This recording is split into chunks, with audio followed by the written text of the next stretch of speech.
నమస్తే, నేను కవిత. Welcome to I dream news. 2019 assembly ఎన్నికల్లో రాష్ట్రంలోనే అత్యధిక మెజారిటీ పులివెందుల నుంచి సీఎం జగన్మోహన్ రెడ్డికి వచ్చింది. 90,000కు పైగా మెజారిటీ జగన్మోహన్ రెడ్డి ఆ ఎన్నికల్లో సాధించారు. ఇక రెండవ అత్యధిక మెజారిటీ సాధించింది గిద్దలూరు ఎమ్మెల్యే అన్న రాంబాబు. ఈసారి గిద్దలూరు నుంచి మార్కాపురానికి ఆయన షిఫ్ట్ చేశారు. మార్కాపురం వైఎస్ఆర్సీపీ ఎమ్మెల్యే క్యాండిడేట్గా అన్న రాంబాబు బరిలో దిగబోతున్నారు. ప్రస్తుతం మనం ఉన్నాము మార్కాపురంలో. రాంబాబు గారితో మాట్లాడదాము. తనకున్నటువంటి ప్లాన్స్ ఏంటి, స్ట్రాటజీ ఏంటి, బలం ఏంటి తెలుసుకుందాం. మాతో పాటు రండి.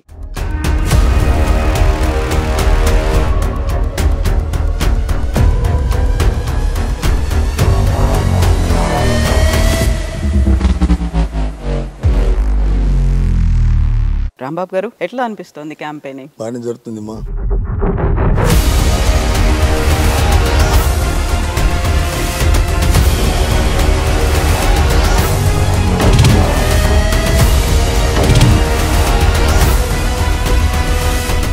బోల్డ్ అన్ని వినిపించాయి రాంబాబు గారి మీద. ఈసారి పార్టీ మారుతున్నారు, వైఎస్ఆర్సీపీ మీద అలీ గారు అన్ని వినిపించాయి కదా. ఇప్పుడు మా నాయకుడు నన్ను ఆదరించకపోతే కదమ్మా నేను అభివృద్ధి చేయాల్సింది. నాయకుడి యొక్క ఆశీస్సులు ఉన్నాయి, ప్రజల ఆశీస్సులు ఉన్నాయి. పార్టీ ఇంకొక పార్టీకి పోవాలన్నటువంటి సంకల్పం నాకు లేదు. 81,000 కంటే ఎక్కువ మెజారిటీ అని ఎక్స్పెక్ట్ చేస్తున్నారు ఏంటి? 2 నెలల తర్వాత తెలిసింది అది ఎంత బరువు. 2014లో రాష్ట్రం విభజన సమయంలో ఉన్నటువంటి పరిస్థితులే ప్రస్తుతం ఇక్కడ ఉన్నాయి అనేది ఏం చెప్తారు వాళ్ళు? 2014లో ఏమున్నాయంటమ్మా? ఒక అనిశ్చితి కావచ్చు, డెవలప్మెంట్ లేకపోవడం కావచ్చు, ఇలాంటి పరిస్థితులన్నీ మళ్ళీ ఇప్పుడు 10 ఏళ్ల తర్వాత అవే కనిపిస్తున్నాయి. ఇప్పుడు అడ్డగోలుగా మాట్లాడితే ప్రయోజనం లేదమ్మా. 9 సంవత్సరాలు ముఖ్యమంత్రి ఉన్నప్పుడు ఆయన ఏం చేసినాడు? శంకుస్థాపన చేసి గాలి కిందకు వదిలేసినాడు. సో ఆ పార్టీ తరఫునే బరిలో దిగుతున్నటువంటి నారాయణ రెడ్డి గారు ఆయన చేస్తున్నటువంటి వ్యాఖ్యలు కులం పేరుతోనే ఓట్లను దండుకునే ప్రయత్నం, లేకుంటే ఒక రెడ్డి కమ్యూనిటీని అంతా కూడా బలుపుకొని ఓట్లన్నీ తమ వైపుకే తెప్పించుకునే ప్రయత్నం జరుగుతోంది అనేది. కులాల ప్రాతిపదికన ఆయన మాట్లాడితే, కులాల ప్రాతిపదికన తీసుకుంటే ఏం పార్లమెంటుకు పోటీ చేసేటువంటి చెవిరెడ్డి భాస్కర్ రెడ్డి గారు ఆ కులం కాదా? ముఖ్యమంత్రి హోదాలో ఉన్నటువంటి వైఎస్ జగన్మోహన్ రెడ్డి గారు రెడ్డి కాదా? ఈయనొక్కడేనా? తప్పు మాది. రాంబాబు గారు ఒక ట్రస్ట్ను ఏర్పాటు చేసి నిరుపేదలకి వాళ్ళకి విద్యని అందించడం. ఆల్మోస్ట్ ఒక 10-15 మంది మెడికోలో ఎంబీబీఎస్ చేసి డాక్టర్లు అయ్యారు అని మన శాతనేందో భగవంతుడు మాకు ఇచ్చినాడు. మనం చెప్పుకోవడం పద్ధతులు కూడా బాగుండదు. 2019లో మీరు చెప్పినటువంటి ఒక రీజన్ జగన్ సీఎం అవ్వాలి, నేను గెలవాలి అనేది. ఆ తర్వాత ఇప్పుడు తిరుపతికి నడిచి వెళ్తాను, ఇప్పుడు కూడా అలా ఏమన్నా ఉందా? ఆయన మళ్ళీ రెండోసారి ముఖ్యమంత్రి కావాలా? ఖచ్చితంగా నాకు ఆ కాన్ఫిడెన్స్ ఉంది. అది టీడీపీ క్యాండిడేట్, మీరు నాకు ఓటేయకపోతే, నన్ను గెలిపించకపోతే నేను ఆత్మహత్య చేసుకుంటానని ఎలా చూస్తున్నారు అసలు ఈ అట్మాస్ఫియర్ అనేది? ప్రజలు కూడా అమాయకులు, అవివేకులు ఏం కాదు. ఎవరిని బెదిరిస్తామంట? ఎంతవరకు కరెక్ట్ అయితే బెదిరింపుతో చచ్చిపోతాడు, ఆత్మహత్య చేసుకుంటాడు అని కనుక ఓటు వేస్తే ఇంకా ప్రజాస్వామ్యంలో విలువ అనేది ఓటుకి ఎక్కడ ఉంటుంది అసలు? అమ్మ నేనైతే దాన్ని నమ్మడంలే. కొంచెం హార్ష్ వాయిస్ తో చెప్తారు. హార్ష్ వాయిస్ అంటే ఎట్లమ్మా? ప్రస్తుతం మనతో పాటుగా ఉన్నారు మార్కాపురం వైఎస్ఆర్సీపీ ఎమ్మెల్యే క్యాండిడేట్ అన్న వెంకట రాంబాబు గారు. రాంబాబు గారు నమస్కారం అండి. నమస్కారం అమ్మా. ఎట్లా అనిపిస్తోంది క్యాంపెయినింగ్? బాగానే జరుగుతుంది అమ్మా. బాగుందా? మీరు ప్లేస్ మారి ఇక్కడికి వచ్చిండ్రు. ప్లేస్ మారిన ఇబ్బంది ఉందమ్మా. మా నాయకుడి బొమ్మ ఉన్నింది, పార్టీ ధైర్యం ఉన్నింది, క్యాడర్ ఉంది, కార్యకర్తలు ఉన్నారు. ఇబ్బంది ఏం లేదమ్మా. ఎందుకు మార్చారని అనుకుంటున్నారు మీరు? వాస్తవంగా నాకు ఆరోగ్యం బాగలేదు. నేను రాజకీయాల్లో 2024 సార్వత్రిక ఎన్నికల్లో పోటీ చేయనని చెప్పిన. నేను ఉండేది మార్కాపూర్లో నివాసము. రోజును 65 కిలోమీటర్లు గిద్దలూరు పోయి రావడం ఇబ్బందిగా ఉంది కాబట్టి స్థానికంగానే ఉండి రాజకీయం చూడు, ఇబ్బంది ఏం లేదు అని చెప్పినారు. నాయకుడు ఆదేశాల ప్రకారం నడుచుకున్నాం. అప్పుడు నాకు ఆరోగ్యం బాగాలేదు, నేను రాజకీయాల నుంచి తప్పుకుంటా, ఈసారి ఎన్నికల్లో పోటీ చేయనంటే బోల్డ్ అన్ని వినిపించాయి రాంబాబు గారి మీద. ఈసారి పార్టీ మారుతున్నారు, వైఎస్ఆర్సీపీ మీద అలీ గారు పార్టీని వదిలేస్తున్నారు, అన్ని వినిపించాయి కదా. ఇప్పుడు ఎవరెన్ని మాట్లాడుకున్నా, ఎవరెన్ని చేసినా మా నాయకుడు నన్ను ఆదరించకపోతే కదమ్మా నేను అభివృద్ధి చేయాల్సింది. నాకు నాయకుడి యొక్క ఆశీస్సులు ఉన్నాయి, ప్రజల ఆశీస్సులు ఉన్నాయి. పార్టీ ఇంకొక పార్టీకి పోవాలన్నటువంటి సంకల్పం నాకు లేదు. వాస్తవంగా ఆరోగ్య పరిస్థితి బాగలేదు కాబట్టి వద్దన్నా. కానీ ఒక క్రమశిక్షణ కలిగినటువంటి కార్యకర్తగా నాయకుడి ఆదేశాలని పాటించినాను అంతేమ్మా. మీకు 2019లో సీఎం జగన్మోహన్ రెడ్డి తర్వాత అత్యంత హైయెస్ట్ మెజారిటీ వచ్చినటువంటి సెకండ్ పర్సన్, 81,000కు పైగా మెజారిటీ అనేది వచ్చింది. ఈసారి సీట్ల మార్పిడి, నియోజకవర్గాల సమన్వయకర్తలను మారుస్తున్నప్పుడు జగన్ చెప్పినటువంటి ఒక మాట, వీళ్ళందరూ గెలుస్తారు, కాకపోతే ఇంతకంటే ఎక్కువ మెజారిటీ రావాలని మేము మారుస్తున్నామన్నారు. సో ఇంతకంటే ఎక్కువ మెజారిటీ అంటే 81,000 కంటే ఎక్కువ మెజారిటీ అని ఎక్స్పెక్ట్ చేస్తున్నారు ఏంటి? 81,000 మెజార్టీ రావాలనేటువంటి కోరిక నాకు లేదమ్మా. అది మాట్లాడి మా సామాన్య ఎమ్మెల్యేలకి బరాయించడం ఆషామాషి కాదమ్మా. అవును, ఆషామాషి కాదు. 81,500 మెజార్టీ నేను కూడా మొదట్లో సంతోషపడ్డా, కాలు ఎగరేసుకున్నా. నా గాంగ్ వచ్చింది 81,500 అని. ఒక 2 నెలల తర్వాత తెలిసింది అది ఎంత బరువో.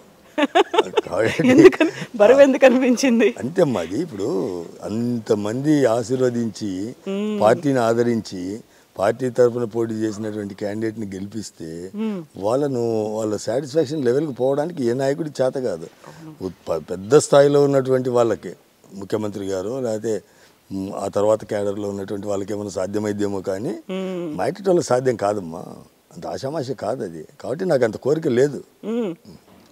అయితే అంత భారీ మెజారిటీ ఇచ్చారు అంటే అంతే తీవ్ర స్థాయిలో మీ మీద బరువు బాధ్యతలను కూడా పెట్టి మీ మీద హోప్స్ అనేవి పెట్టుకున్నారు కదా బాగా. నేను చెప్పింది అదే కదమ్మా ఇప్పుడు. అందుకని ఇప్పుడు రాకూడదు నాకంతా, నేను కదా అంటున్నా. ఓకే, రాకూడదని మీకు మీరే కోరుకుంటున్నారు. అంత వద్దమ్మా, అంత వద్దు, గెలవాలి కాకుండా అంత మెజారిటీ వద్దు. గెలవాలనేది ప్రతి ఒక్కళ్ళము తపన పడతాము. పోటీ చేసిన ప్రతి ఒక్కళ్ళు గెలిచేదాని కోసమే ప్రయత్నం చేస్తాం. అంతిమంగా ప్రజల యొక్క తీర్పు, ప్రజాస్వామ్య విధి, ప్రజాస్వామ్య వ్యవస్థలో ప్రజలే న్యాయ నిర్ణేతలు. వాళ్ళు ఇచ్చే తీర్పుకు మనమే అతీతులం ఏం కాదమ్మా. వాళ్ళు ఇచ్చే తీర్పును గౌరవించాల్సిందే, అది ఏమైనా కావచ్చు, దానికి ఏముందమ్మా. అయితే మీరు గిద్దలూరులో పోటీ చేశారు, అక్కడ గెలిచారు, ఇంత భారీ మెజారిటీ వచ్చింది. ఆ తర్వాత మార్కాపురంకి వచ్చారు. ఇక్కడికి వచ్చిన తర్వాత క్యాడర్ అలాగే ఉంటుంది, అక్కడ ఉన్నటువంటి లీడర్లు వీళ్ళందరూ ఉన్నప్పటికీ కూడా మార్కాపురానికి సంబంధించి ఒక డిఫరెంట్గా ఉన్నటువంటి అట్మాస్ఫియర్ ఉంది. 2014లో ఇక్కడ ఇంకొక క్యాండిడేట్ గెలిచారు, ఆ తర్వాత 2019లో గెలిచారు. ఇప్పుడు మూడోసారి మిమ్మల్ని సరికొత్తగా ఇంకొక అభ్యర్థిని నిలబెడుతున్నారు. ఎలా అనిపిస్తోంది ఇక్కడ? ఏం ఇబ్బంది ఏముందమ్మా. ఇప్పుడు నాయకుడికి ఎన్నో లెక్కలు ఉంటాయి. రాష్ట్ర వ్యాప్తంగా 175 నియోజకవర్గాలు ఉన్నాయి. 175 నియోజకవర్గాల్లో ఏ స్థానం నుండి ఎవరిని పోటీ చేయించాలా, ఎవరి పరిస్థితి ఏంటి అనేది చూసుకునేటువంటి బాధ్యత, ఆలోచన విధానం నాయకుడికి ఉంటుంది, పార్టీకి ఉంటుంది. వాళ్ళ ఆదేశాల ప్రకారం నడుచుకోవాల్సింది ఎవరిమైనా, అంతేమ్మా. సో ఇక్కడ సిట్టింగ్ ఎమ్మెల్యే గిద్దలూరుకి వెళ్ళారు, గిద్దలూరు సిట్టింగ్ ఎమ్మెల్యే మార్కాపురంకి వచ్చారు. మధ్యలో కోఆర్డినేషన్ అనేది ఎట్లుంది? మీరైతే అక్కడ గిద్దలూరు కూడా వెళ్ళి క్యాంపెయినింగ్ చేసి వచ్చిండ్రు కదా, నాగార్జున రెడ్డి గారిని గెలిపించండి అని చెప్పి. చేసినమ్మా. సో నాగార్జున రెడ్డి గారు కూడా ఇక్కడ చేస్తున్నారు. సో ఇక్కడ ఉన్న క్యాడర్ని వీళ్ళందరినీ సమన్వయం చేసుకోవడం అనేది. అమ్మ ఇప్పుడు వచ్చేటప్పటికి నాగార్జున రెడ్డి గారు ఇక్కడి నుండి అక్కడికి వెళ్ళినారు. ఆయనకు కొత్త నియోజకవర్గమే. అన్నా రాంబాబు అక్కడి నుండి ఇక్కడికి వచ్చినాడు. స్థానికంగా 50 సంవత్సరాల నుంచి ఇక్కడ నివాసం ఉంటున్నప్పటికీ కూడా రాజకీయంగా కొత్త నియోజకవర్గమే. కానీ మా నాయకుడి ఆలోచన, మా ఆలోచన ఒకటే. మా మీద 10% ఆధారపడి ఉంటుంది. 90% అక్కడైనా ఇక్కడైనా కార్యకర్తల, నాయకుల కృషి మీద ఆధారపడి ఉంటుంది. ప్రజల్లో ఉన్నింది మా పార్టీకి, మా నాయకుడికి సపోర్ట్ అనేది, దాంట్లో ఇబ్బంది ఏం లేదు. కానీ దాన్ని ఓటు రూపేణా మార్చుకోవడం కోసం చేయాల్సినటువంటి ప్రక్రియలో మా నాయకులు, కార్యకర్తలు కృషి అనేది ప్రధానమైంది. వాళ్ళు తప్పనిసరిగా విధి విధానాలతో ఉన్నారు, చేస్తారు అనేటువంటి పూర్తి అభిప్రాయం మా నాయకుడు జగన్మోహన్ రెడ్డి గారికి ఉంది. కాబట్టి మమ్మల్ని అక్కడి నుంచి ఇక్కడికి, ఇక్కడి నుంచి అక్కడికి మార్చినారు. దానివల్ల ఇబ్బంది ఏమి ఉండదమ్మా. సో అక్కడ ఉన్నటువంటి కార్యకర్తల మీద ఎంత నమ్మకము ఇవన్నీ ఉన్నప్పటికీ కూడా ప్రభుత్వం అండ్ అక్కడ ఉన్నటువంటి స్థానిక ఎమ్మెల్యే చేసినటువంటి అభివృద్ధి సంక్షేమ కార్యక్రమాలు వీటన్నిటి మీద ఉంటాయి. అవన్నీ రాష్ట్ర వ్యాప్తంగా చూపించినట్టయితే మీరు వర్క్ చేసినటువంటి గిద్దలూరు కావచ్చు, లేకుంటే ఇప్పుడు ఉన్నటువంటి మార్కాపురం కావచ్చు, ఇక్కడ సాగు తాగునీటి కోసం ఏళ్ల తరబడి ఎదురు చూశారు. వెలిగొండ ప్రాజెక్ట్ ఎప్పుడు వస్తుందా అని ఎదురు చూపులు ఇవన్నీ ఉన్నాయి కదా. సో అది ఒక మీకు అడిషనల్గా ప్లస్ పాయింట్ అనుకోవచ్చా? తప్పనిసరిగా అమ్మా, ఖచ్చితంగా అది ప్లస్ పాయింటే. మాకు వచ్చేటప్పటికి ఇక్కడ భూగర్భ జలాల మీద ఆధారపడేటువంటి ప్రాంతం మా పశ్చిమ ప్రకాశం. అందులో గిద్దలూరు నియోజకవర్గం కావచ్చు, మార్కాపూర్ నియోజకవర్గం కావచ్చు, ఎర్రగొండపాలెం నియోజకవర్గం కావచ్చు, పూర్తి భూగర్భ జలాల మీదనే ఆధారపడ్డది. మాకు ఎలాంటి జీవనదులు లేవు, వర్షాల మీద ఆధారపడి ఉన్నాము. దాన్ని వెలిగొండ ప్రాజెక్ట్ అనేటువంటి దాన్ని శంకుస్థాపన చేసి, ప్రారంభం చేసి, ఎప్పుడో శంకుస్థాపన చంద్రబాబు నాయుడు గారు చేసినారు. గాలికి వదిలేసినారు. కీర్తిశేషులు రాజశేఖర రెడ్డి గారు దాన్ని టెండర్లు పిలిచి వర్క్ స్టార్ట్ చేసి దాన్ని ఈరోజు పూర్తి చేసేటువంటి బాధ్యత, పూర్తి చేసినటువంటి ఘనత మా నాయకుడు జగన్మోహన్ రెడ్డి గారిది. రేపు సీజన్లో మంచి వర్షాలు పడి వరుణదేవుడు కరుణించి వర్షాలు పడితే నీళ్లు బ్రహ్మాండంగా వస్తాయి మాకు వెలుగొండ ప్రాజెక్టుకి. మాకు భూగర్భ జలాలు పెరుగుతాయి, ఫ్లోరైడ్ అనేది తగ్గిద్ది, భూమిలో ఉన్నటువంటి ఫ్లోరైడ్ శాతం అనేది సస్యశ్యామలం అవుతుంది మా ప్రాంతం కూడా.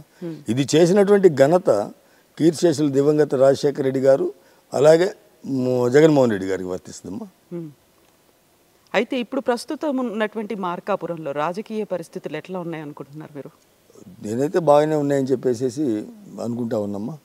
మీ సైడ్ నుంచి అంతా బాగుంది, మీకు కాంపిటీషన్గా ఎదుటి పార్టీలు పోటీలో ఉన్నాయి, అందులో బరిలో ఉన్న వాళ్ళు చాలా క్లియర్గా ఒక మాట చెప్తున్నారు, 2014లో రాష్ట్రం విభజన సమయంలో ఉన్నటువంటి పరిస్థితులే ప్రస్తుతం ఇక్కడ ఉన్నాయి అనేది. ఏం చెప్తారు వాళ్ళు? అంటే 2014లో ఏమున్నాయంటమ్మా? ఒక అనిశ్చితి కావచ్చు, ఒక డెవలప్మెంట్ లేకపోవడం కావచ్చు, ఇలాంటి పరిస్థితులన్నీ మళ్ళీ ఇప్పుడు 10 ఏళ్ల తర్వాత అవే కనిపిస్తున్నాయి. ఇప్పుడు ఊరిగా అడ్డగోలుగా మాట్లాడితే ప్రయోజనం లేదమ్మా. అంతకుముందు ఉమ్మడి రాష్ట్రానికి 11 సంవత్సరాలు 9 సంవత్సరాలు ముఖ్యమంత్రిగా చంద్రబాబు నాయుడు గారు ఉన్నారు కదా. తర్వాత 5 సంవత్సరాలు విభజిత రాష్ట్రానికి, అంటే 9 సంవత్సరాలు ముఖ్యమంత్రిగా ఉన్నప్పుడు ఆయన ఏం చేసినాడు? ఈ ప్రాంతానికి జీవనాడి కదా వెలుగొండ ప్రాజెక్టు. ఈ ప్రాంతానికి జీవనాడి అయినప్పుడు శంకుస్థాపన చేసి గాలి కిందకు వదిలేసినాడు. లేదు, తర్వాత వచ్చేటప్పటికి రాష్ట్రం విడిపోయింది, విభజిత ఆంధ్రప్రదేశ్ ఏర్పడింది.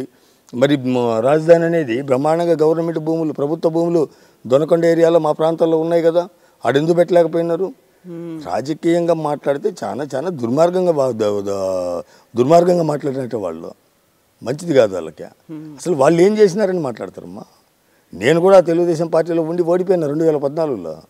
ఎందుకు మారినా నేను పార్టీకి రాజీనామా ఎందుకు చేసినా? నేను వాళ్ళ విధి విధానాలు నచ్చకనే కదా. ఏం చేసినారు? అంతకుముందు 9 సంవత్సరాలు ముఖ్యమంత్రి ఉన్నారు కదా చంద్రబాబు నాయుడు గారు. అది వీళ్ళకి గుర్తు లేదా ఈరోజు మాట్లాడేటోళ్ళకి? ఎట్లమ్మా? సో ఆ పార్టీ తరఫునే బరిలో దిగుతున్నటువంటి నారాయణ రెడ్డి గారు ఆయన చేస్తున్నటువంటి వ్యాఖ్యలు కంప్లీట్గా కులం బేస్డ్గా జరుగుతున్నాయి. ఒక కులం పేరుతోనే ఓట్లను దండుకునే ప్రయత్నం, లేకుంటే ఒక రెడ్ కమ్యూనిటీని అంతా కూడా బలుక్కొని ఓట్లన్నీ తమ వైపుకే తెప్పించుకునే ప్రయత్నం జరుగుతోంది అనేది. ఆయన ప్రయత్నం చేయొచ్చమ్మా, ఆయన ప్రయత్నం చేయొచ్చు కులాల ప్రాతిపదికన. కానీ మా నాయకులు లేకపోతే ఓటర్లు అవివేకులు కాదు. వాళ్ళేం అవివేకులు కాదమ్మా, వాళ్ళు కూడా చాలా తెలియకల్ల వాళ్ళే. కులాల ప్రాతిపదికన ఆయన మాట్లాడితే, కులాల ప్రాతిపదికన తీసుకుంటే ఏం పార్లమెంటుకు పోటీ చేసేటువంటి చెవిరెడ్డి భాస్కర్ రెడ్డి గారు ఆ కులం కాదా? ముఖ్యమంత్రి హోదాలో ఉన్నటువంటి వైఎస్ఆర్ కాంగ్రెస్ పార్టీ అధ్యక్షులు వైఎస్ జగన్మోహన్ రెడ్డి గారు రెడ్డి కాదా? ఈయనొక్కడేనా? తప్పు అది. మా వాళ్ళకు ఆయనకుంటే ఉండొచ్చేమో కానీ ఆ భావాలు మా నాయకులకు మా ప్రజలకు మాత్రం లేదది. నేను పూర్తి విశ్వసిస్తూ ఉన్నదాన్ని. అదే మాటమ్మా, అందరు ఈయనలాగానే ఉండరు కదా. ఎట్లా? నీ కులమేగా మరి దుర్భాషలాడినవే ముఖ్యమంత్రి గారిని, నీ కులమేగా చాలా మందిని ఇది చేసినవే. ఇవన్నీ చాలా డెప్త్కి పోతే ఎక్కువ మాట్లాడాల్సి వస్తుందమ్మా. మంచిది కాదు, అది పద్ధతి కాదు. ఆయన మాట్లాడేది సవరించుకోవాలి, ఆయన చేసే విధానం సవరించుకోవాలి. ఏ రాజకీయ పార్టీ కూడా, ఏ నాయకుడు కూడా ఒక కులం మీద ఆధారపడి రాజకీయం చేయకూడదు.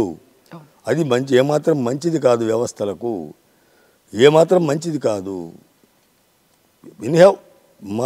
మార్కాపూర్ నియోజకవర్గ ప్రజలు, మా నాయకులు కులాల ప్రాతిపదికన ఆయన పెట్టేటువంటి ఆయన చెప్పేటువంటి మోసపూరితమైనటువంటి మాటలు నమ్మే పరిస్థితుల్లో లేరు. సో మార్కాపురం నియోజకవర్గ ప్రజలు ఆయన చెప్పే మాటలు నమ్మే పరిస్థితుల్లో లేరు అనుకున్నప్పుడు ఇక్కడ ఒక రకమైనటువంటి సెంటిమెంట్, లేకపోతే దాన్ని మీరు మీ భాషలో మీరు ఏమంటారో, 2014లో ఓడిపోయాను, 2019లో ఓడిపోయాను, ఇప్పుడు కూడా నేను గెలవకపోతే ఓడిపోయినట్టయితే ఆత్మహత్య శరణ్యం, ఇక నేను బతికి ఉండి లాభం లేదు, ఇంకా నేను చనిపోవడమే పరిష్కారం, ఇలాంటి మాటల్ని నారాయణ రెడ్డి గారు ఆయన ప్రచారంలో ఉపయోగిస్తున్నారు. అమ్మాయి ఒకటి 2014లో ఓడిపోయింది వాస్తవం, 2019లో ఓడిపోయింది వాస్తవం. 2009లో గెలిచినావు కదా. 2009లో గెలిచినప్పుడు ఏం చేసినావు? రైట్, 2009లో నువ్వు ప్రతిపక్ష పార్టీలో గెలిచినావు. నీ పార్టీ అప్పుడు ప్రతిపక్షంలో ఉంది, ఒప్పుకుందాం, ఏం చేయలేకపోయినావు దానికి. 2014లో ఓడిపోయినప్పటికీ కూడా గెలిచినటువంటి పెద్దలు జంకే వెంకటరెడ్డి గారు ఎమ్మెల్యే స్థానంలో అధికారికంగా అసెంబ్లీలో ఎమ్మెల్యేనే కానీ నీ పార్టీ అధికారంలో ఉంది కదా. నారాయణ రెడ్డి గారు ప్రాతినిధ్యం వహిస్తున్నటువంటి పార్టీ 5 సంవత్సరాలు నీవే కదా ఉన్నింది. ఎన్నిటి మీద నీకు అసలు ఏ ఇది లేకుండా ప్రోటోకాల్ని ధిక్కరించి ఎన్నిటి మీద నీ శంకుస్థాపనలో నీ ప్రారంభోత్సవాలు వేసుకున్నావు. ఎన్ని జీవోలు నీ పేరున అభివృద్ధి పనులకు ఇచ్చినారు.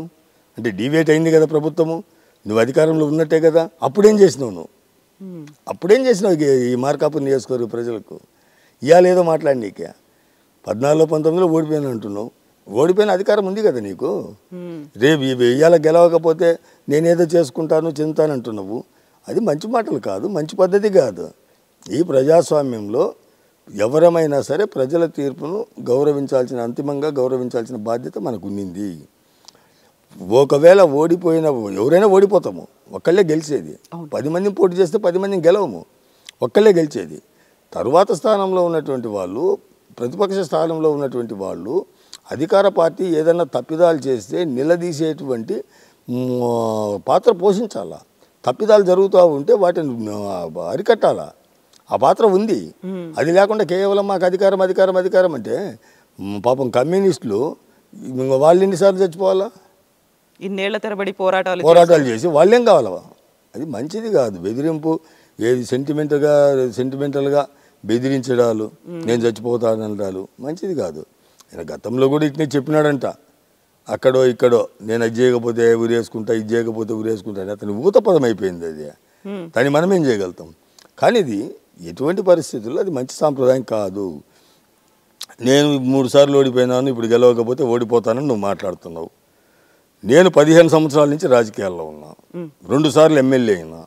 నాకు ప్రజల పట్ల, వ్యవస్థ పట్ల కొన్ని విధి విధానాలు ఉన్నాయి. నేను ధైర్యంగా చెప్పగలుగుతా, 15 సంవత్సరాల్లో నా కుటుంబ సభ్యుల సహకారంతో, నా మిత్రుల సహకారంతో ఎటువంటి పొరపాట్లు, ఆర్థిక విధమైనటువంటి పొరపాట్లు చేయకుండా నాకు చేతనైనంత వరకు విధి విధానాలను అవలంబిస్తూ ప్రజలను ఎప్పుడూ కనిపెట్టుకొని, ఓడిపోయినా కూడా, ఏ పార్టీలో లేకపోయినా కూడా ప్రజలను వెన్నంటుండి వాళ్ళ సమస్యలు నా చేతనైనంత వరకు పరిష్కరించి, ఎటువంటి పరిస్థితుల్లో తెలిసి తప్పు చేయకుండా ముందుకు పోయినా 15 సంవత్సరాలుగా నేను ఎంతో విధి విధానాలతోటి ముందుకు వచ్చిన రాజకీయాల్లో. మరి మేమేం కావాలా? ఇన్ని విధి విధానాలు, పద్ధతులు, వ్యవస్థ పట్ల గౌరవము, ఆస్తులు పోగొట్టుకున్నా, ఇన్ని చేసిన నా పరిస్థితి ఏం కావాలా? నువ్వు బెదిరింపు ధోరణితో ఆ రీతిగా మాట్లాడితే నేను అడుగుతున్నా ప్రజల్ని, మంచిని, కులాలు వద్దు, మతాలు వద్దు, లేకపోతే ఇంకొకటి వద్దు, కళ్ళ ముందు కనిపించే అభివృద్ధి చూస్తే చాలు. అభివృద్ధి మంచి, ఎవరు చెడు, ఎవరి వ్యవస్థలకు ఉపయోగపడుతున్నారు, ఎవరు ఇంకొక రీతికి ఉన్నారని గమనిస్తారు వాళ్ళు కూడా. నేననే కాదు, ఆయననే కాదు, ఇంకొకళ్ళని కాదమ్మా. ప్రజలేమి అవివేకులు కాదమ్మా, అన్నీ గమనిస్తూనే ఉంటారు. మంచికి స్థానం లేదా, మంచిని కాపాడుకోవాల్సిన బాధ్యత లేదని నేను కూడా ప్రజలను అడిగినందుకు ఎట్లా? అవును. సో ఇప్పుడు ఇది నేను 15 సంవత్సరాల నుంచి కొన్ని విధి విధానాలతోటి ఉన్నాను కాబట్టి నేను ఖచ్చితంగా అడుగుతాను. రేపు మీరు మంచికి స్థానం ఇయ్యరా అని చెప్పి అడుగుతాను. నేను సమాజం శ్రేయస్సు కోరుకునేటోళ్ళను, సమాజానికి ఉపయోగపడాలని తపన పడేటోళ్ళను మీకు స్థానం ఇయ్యరా అని చెప్పి నేను అడుగుతాను రేపు. అది ఎట్లా? కావాల్సింది ఇక్కడ సెంటిమెంట్లు, బెదిరింపులు, బ్లాక్మెయిల్ కావాలా, లేకుంటే ఒక అభివృద్ధి, సంక్షేమం ఏది కావాలి అనేది అదే కదా ప్రజల ముందు ఉండాల్సింది. అదే బేసిస్ మీద కదా ఎన్నికలు జరిగేది. అంతేమ్మా, మీరు అడిగింది ఎగ్జాక్ట్లీ కరెక్ట్. ఇదేం తప్పు కాదు, వాస్తవంగా అంతే పరిస్థితి. వాస్తవంగా అంతే. ప్రజలు అంతిమంగా తీర్పు ఇచ్చేది ప్రజాదేవుళ్ళమ్మా. వాళ్ళు ఏది అనుకుంటే దాని ప్రకారం చేస్తారు. మనం ఎవరమేమో అతీతులం కాదు, ఎవరమైనా ఒక్కళ్ళమే గెలిచేది. ఓడిపోయిన వాళ్ళందరూ అసమర్థులని కాదు దాని అర్థము. అదృష్టం కూడా ఉండాలి రాజకీయాల్లో. అంతేగాని మనం తపన పడితే వచ్చేది కాదు అది. మనకు కొన్ని విధి విధానాలు కూడా ఉంటాయి. ఆ విధి విధానాల మీద కూడా ఆధారపడి ప్రజలు వారి యొక్క నిర్ణయం అనేది ఉంటుంది. మనము అధికారంలో ఉన్నప్పుడు, లేకపోతే గతంలో ఏం మంచి పనులు చేసినాం, ఏం పొరపాటు చేసినాము, ఏం తప్పుడు విధానం పోయినాము, లేకపోతే ఏం మంచి విధానం పోయినాము అనేది ప్రజలు ప్రతి ఒక్కటి కూడా క్షుణ్ణంగా గమనిస్తారమ్మా, గుర్తుపెట్టుకుంటారు ఖచ్చితంగా. వాళ్ళ ఓటు అనేది వచ్చినప్పుడు వాళ్ళని అంతిమంగా తీర్పు ఇస్తారు. కొన్ని సందర్భాల్లో వాళ్ళు కూడా పొరపాటు చేయొచ్చు, దాన్ని కూడా మనం కాదనే దానికి లేదు. కానీ పొరపాటు చేసినా, ఇంకోటి చేసినా వాళ్ళు తీసి ఇచ్చేటువంటి తీర్పునైతే గౌరవించాల్సిందే. చచ్చిపోతా అంటే ఎవరిని బెదిరిస్తాం మనము? ఎవరిని బెదిరిస్తాము? ఎంతవరకు కరెక్ట్ అది బెదిరింపుల ద్వారా? చచ్చిపోతాడు ఆత్మహత్య చేసుకుంటాడు అని కనుక ఓటు వేస్తే ఇంకా ప్రజాస్వామ్యంలో విలువ అనేది ఓటుకి ఎక్కడ ఉంటుంది అసలు? అమ్మ నేనైతే దాన్ని నమ్మడంలే, దాని గురించి నేనైతే పట్టించుకోవడంలా. మీరు ఏదైతే 2 సబ్జెక్టులు అడిగినారో, కులాల ప్రాతిపదికన ఏదో కులాలను రెచ్చగొట్టి లబ్ధి పొందాలని చెప్పేసి ఆయన అనుకుంటున్న దాన్ని నేను పెద్దగా తీసుకోవడంలా. ఎందుకు తీసుకోవడం లేదంటే మా నాయకులు కానీ ప్రజలు కానీ ఆ రీతిగా ఆలోచించేటువంటి అవివేకులు కాదు, లేకపోతే అమాయకులు కాదు, అసలు ఆలోచన ధోరణే లేదు వాళ్ళకి, అటువంటి ధోరణే లేదు. రెండో విషయం, నేను చచ్చిపోతానుంటే అబ్బా చచ్చిపోతానంటుండే అని చెప్పేసి పట్టించుకునేటువంటి పరిస్థితులు కూడా ఎవరేం లేరు. ఉండి ఏం ఉద్ధరించినారనేటువంటి ఆలోచనలే చేస్తారు ఈరోజు. ఎవరైనా కానీ ఉండి ఏం చేస్తారు అనే ఆలోచన చేస్తారు. నువ్వు ఇంత తపన పడుతున్నావు, నేను ఒకటే స్ట్రైట్గా క్వశ్చన్ అడుగుతున్నామ్మా, దేనికోసం మనము ఈ పదవి కోసం తాపత్రయపడుతున్నాం? ఆయనైనా నేనైనా ఎవరమైనా దేనికోసం తపన పడుతున్నాము? దేనికి మనకి ఈ పదవి? దేనికోసం మనకి ఈ పదవి నేను క్వశ్చన్ చేస్తున్నామ్మా. అల్టిమేట్ గోల్ ఏం పెట్టుకున్నావు? అసలు దేనికి మనకి ఈ పదవి? వాళ్ళు ఇవ్వకపోతే నీ బ్లాక్మెయిలింగ్ రాజకీయం నువ్వు చేసి సెంటిమెంట్ తోటి చచ్చిపోతానని చెప్పేసి మాట్లాడడము, లేకపోతే నేను ఇన్ని సంవత్సరాల నుంచి ఉన్నాను కదా ఫీల్డ్ రాజకీయాల్లో, ఒక నిబద్ధతతో ఉన్నా కదా, మీరు మంచిని బతికించుకోరా, మేము కూడా మానసికంగా చచ్చిపోవాల్సిందేనని నేను అడుగుతుంటే దేనికి? నీకైనా నాకైనా దేనికి రాజకీయం? అసలు ఏం చేయనీకి మన ఇద్దరికి రాజకీయం? నేను ప్రశ్నిస్తున్నా. నిజమే కదా. ఎట్లా? ఇప్పుడు ప్రజలు కూడా ఓటర్లుగా ఆలోచించుకోవాల్సింది ఇదే కదా. దేనికి వీళ్ళిద్దరు ఇంత తపన పడుతున్నాడు ఆలోచన చేస్తారుగా? దేనికి? నేను నా నాయకుడు నన్ను ఇడికి పంపించినాడు నమ్మకంతో, నా శాయశక్తుల ప్రజల దగ్గరికి పోయేసేసి విధి విధానాలు చెప్పి నా నాయకుడి నమ్మకాన్ని నిలబెట్టుకోవాలా, ప్రజలకు సేవ చేయాలా, నేను పుట్టినటువంటి ఈ ఊరిని నాకు చేతనైంది ఏదో అభివృద్ధిలోకి తీసుకుపోవాలా అనే భావాలతో ఉన్నా తప్పితే నా పదవి నాకు కాంక్ష ఏం లేదు. నాకేం పదవి కాంక్ష లేదు. వాళ్ళ ఇష్టం, వాళ్ళకు నేను మేలు చేస్తాననేటువంటి భావన వాళ్ళకుంటే, అన్నా రాంబాబు వల్ల సమాజానికి నష్టం లేదనేటువంటి భావన వాళ్ళకుంటే గెలిపిస్తారు. వాళ్ళకి అటువంటి భావన లేదనుకో పక్కన పెడతారు. పక్కన పెడితే నాకు వచ్చిన నష్టం ఏముంది? నేను ఎందుకు చావాలా? నాకేమంత అవసరం? నాకు ఇంక వేరే కోరికలు ఏం లేవే. ఇవాళ 40 లక్షలు ఎంత మేము ఎలక్షన్లకు ఖర్చు పెడుతున్నాము. ఆ 40 లక్షల రూపాయలు ఏం సంపాదించుకోలేకపోతున్నాను. నేను భయం బాధ ఏం లేదుగా. అవి గోడ కొట్టిన సున్నం అనేది నాకు తెలుసుగా. 40 లక్షల రూపాయలు మాకు ఖర్చు పెట్టుకుంటే వెసులుబాటు ఉంది, అంతవరకు అవుతుంది. 1 లక్ష ఎన్నుకోముందో ఎక్కువ కానీ లేదులేండి, అవుతుంది. అయితే ఏం సంపాదించుకోవాలని కోరిక ఏం లేదుగా. అబ్బా మేము ఒకవేళ ఓడిపోతే ఆ డబ్బులు రావేమనుకోవడానికి. ప్రజాప్రతినిధి అయ్యాను, ఇప్పుడు ఇంకా సంపాదనలు మొదలు పెట్టుకోవాలి, నా నెక్స్ట్ జనరేషన్కి లేకపోతే వారసుల్ని తయారు చేసుకోవాలి, ఇలాంటి ఆలోచనలన్నీ కనిపిస్తున్నాయి కదా ఈ మధ్య కాలంలో. నా దగ్గర అయితే ఉంది లేదు మీరే వెరిఫై చేసుకోండి అమ్మా. నా దగ్గర అటువంటి విధి విధానాలు ఉన్నాయన్నమాట. ఈరోజు నేను రాజకీయాల నుంచి మానేస్తా. మీరే కాదు, మీరు వెరిఫై చేసుకోండి. ఈ 15 సంవత్సరాల్లో ఏ ఒక్కళ్ళైనా అన్నారాంబాబుకి కానీ అన్నారాంబాబు కుటుంబానికి కానీ మేము ఈ రూపాయి ఇచ్చినాం, ఈ 10 కోట్లు ఇచ్చినాం, ఈ 100 కోట్లు ఇచ్చినాం అది ఎవరైనా చెప్పమనండి.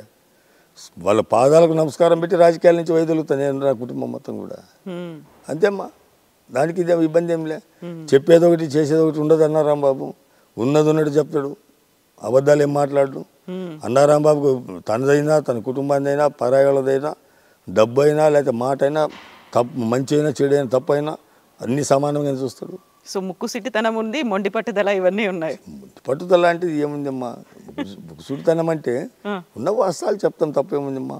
ఎదుటి వాళ్ళు అపార్థం చేసుకున్నది నచ్చ చెప్తాం, ఇది కాదనైనా ఇది పరిస్థితి బాబు. కొంచెం హార్ష్ వాయిస్తో చెప్తారు. హార్ష్ వాయిస్ అంటే ఎట్లమ్మా అన్ని మీరు కాదు. ఓకే, సో ఒక అధికారం ఉంది, ఒక ఎమ్మెల్యే స్థాయిలో ఉన్నారు, ఆ పని ఖచ్చితంగా ప్రజల కోసం జరగాలి అనుకున్నప్పుడు ఆ హార్ష్ వాయిస్ అనేది ఉండాలి. ఖచ్చితంగా ఉందమ్మా, ఖచ్చితంగా ఉంది. 2009లో నేను ప్రజారాజ్యం పార్టీ తరఫున మెగాస్టార్ చిరంజీవి గారి ఆశీస్సులతో ఎమ్మెల్యే అయినా. తదుపరి కాంగ్రెస్ పార్టీలో విలీనమైంది మా పార్టీ. గిదలూరు నియోజకవర్గ పరిధిలో వెలుగొండ ప్రాజెక్టు నిర్మాణంలో ఉన్నప్పటికీ కూడా గిదలూరు నియోజకవర్గంలోని అర్ధవీడు పాపినిపల్లి లోయలకి, రైతాంగానికి, ప్రజలకు తీవ్రమైనటువంటి అన్యాయం జరుగుతూ ఉంది. దాని మీద సంవత్సర కాలం తిరిగిన ఇది మంజూరు చేయండి అని చెయ్యలే. రాజీనామా సమర్పించిన అధికార పార్టీలో ఉండే, పాదయాత్రలు చేసిన తర్వాత సంవత్సరానికి అది సాధించిన. అంతే, ప్రజల కోసం అమ్మ, నా కోసం కాదు, ప్రజల కోసమే నేను చేసిన. ఎన్నుకున్నది అందుకే కదా. అదే నేను భావించేది కూడా అదే. మీరు ఏదైతే చెప్పినారో మమ్మల్ని వాళ్ళు నమ్మి ఓటు వేసి మమ్మల్ని ప్రజాప్రతినిధులు చేసుకునింది వాళ్ళ తరపున ఆ ప్రాంతం యొక్క పరిస్థితుల్ని, ఇబ్బందుల్ని ప్రభుత్వాల దృష్టికి తీసుకెళ్ళి పరిష్కరిస్తారనేటువంటి భావనతోటి మాకు అధికారం ఇచ్చిండ్రు. అంతేగాని మేమేదో వాళ్ళకన్నా గొప్పలమై కాదు మాకు ఇచ్చింది మా అధికారము. వాళ్ళ ప్రతినిధులుగా మేమేదో వాళ్ళకు ఉపయోగపడతాము, మేలు చేస్తామనేటువంటి భావన, ఆ భావన ఉంది కాబట్టి ఇదేనేమో. ఆ భావాలు కూడా నాకు ఉన్నాయి కాబట్టి నేను ఎమ్మెల్యే పదవికి రాజీనామా చేసి పోరాటం చేసిన. అన్న ఇప్పుడు మనం పాదయాత్రల గురించి మాట్లాడుకున్నాం కాబట్టి నడుస్తూ మాట్లాడుకుందాం రండి.